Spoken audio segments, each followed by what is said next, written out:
Yes. Congratulations, sir. Pharmanews just clocked 38 years of existence. Yeah. But I want you to tell us, when you started this paper in May 1979, did you ever cross your mind that it's going to last this long and be this successful? Well, as a matter of fact, when God gave me this idea in December 1978, I did not imagine that by this time, 38 years after, we should have come to this level we are today. I had the vision of a paper health care journal that will circulate among my colleagues. At that time, we were about 3,000 pharmacists in the country, and pharmacy students. At that time, there were only 4 universities offering pharmacy. But I was committed. I said, look, I must be of service to my colleagues. But that was all.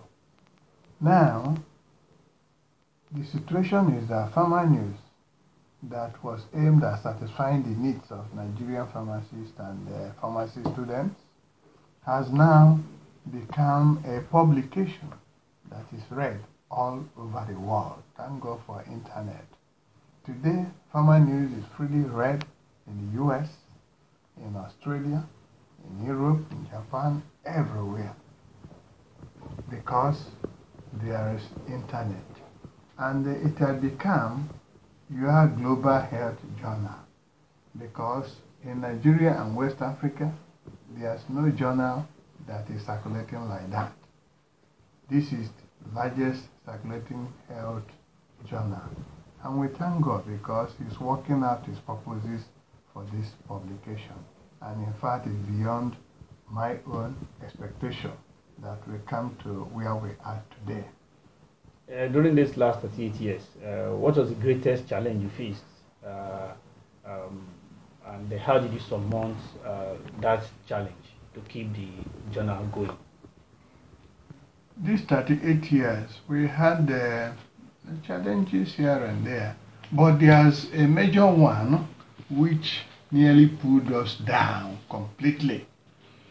Pharmanews started doing well, but by, let's say, 1997, 98, 99, 2000, 2001, things started dropping drastically to such an extent that we found ourselves going back to 12 pages when we ran about 60 pages per month. What was the cause?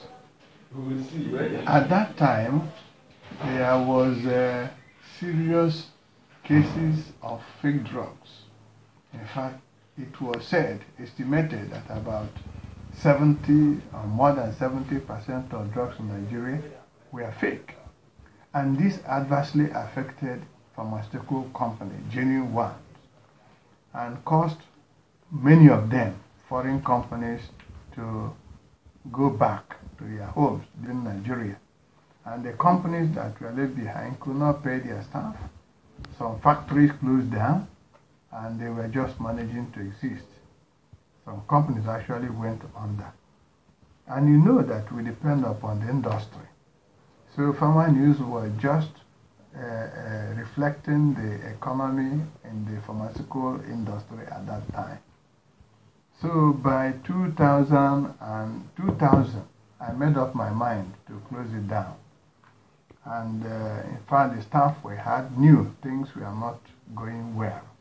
And some of them left. In fact, I encouraged them to go and look for work, because I was actually trying to find out what to do myself. I was very honest with my editor at that time, one Ghanaian called Ifeanyi Atueyi. I told him, look, you can see that things are not going on well. Better look for work. Go, because salary is difficult. But one thing happened.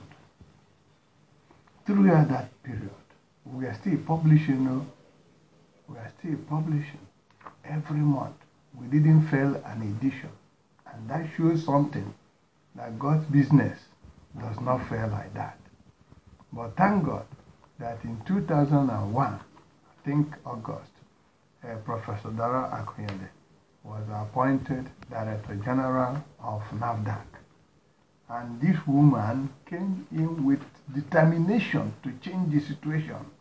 And she started immediately with pure water and then fake drugs. And before the year ended, 2001, we noticed remarkable changes. Pharmanews woke up from sleep again and returned to life gradually.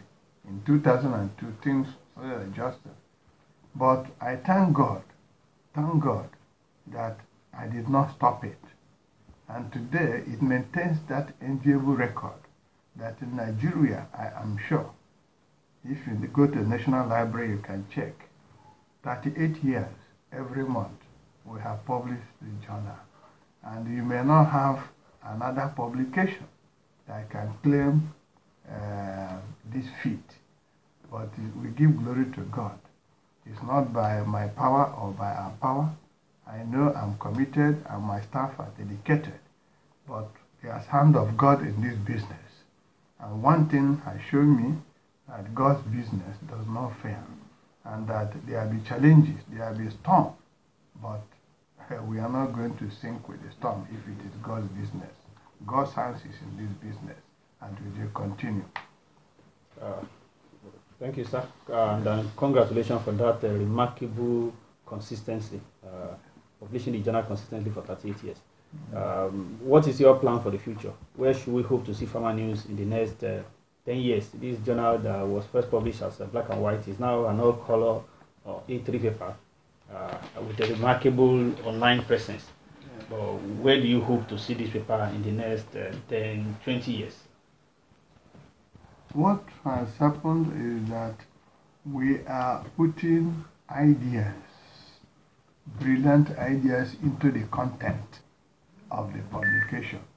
So we make every edition useful, very useful information. The content continues to improve and circulation continues to improve. Thank God for internet. Circulation will be unimaginable in the next 10 years. In fact, nearly every health professional all over the world will know about Pharmanews, and that is our ambition, because it is now a global health journal, and we are going to make it. Pharmanews has no limit now. It can go to any place, any part of the world, and we give God the glory. Thank you, sir, for your time.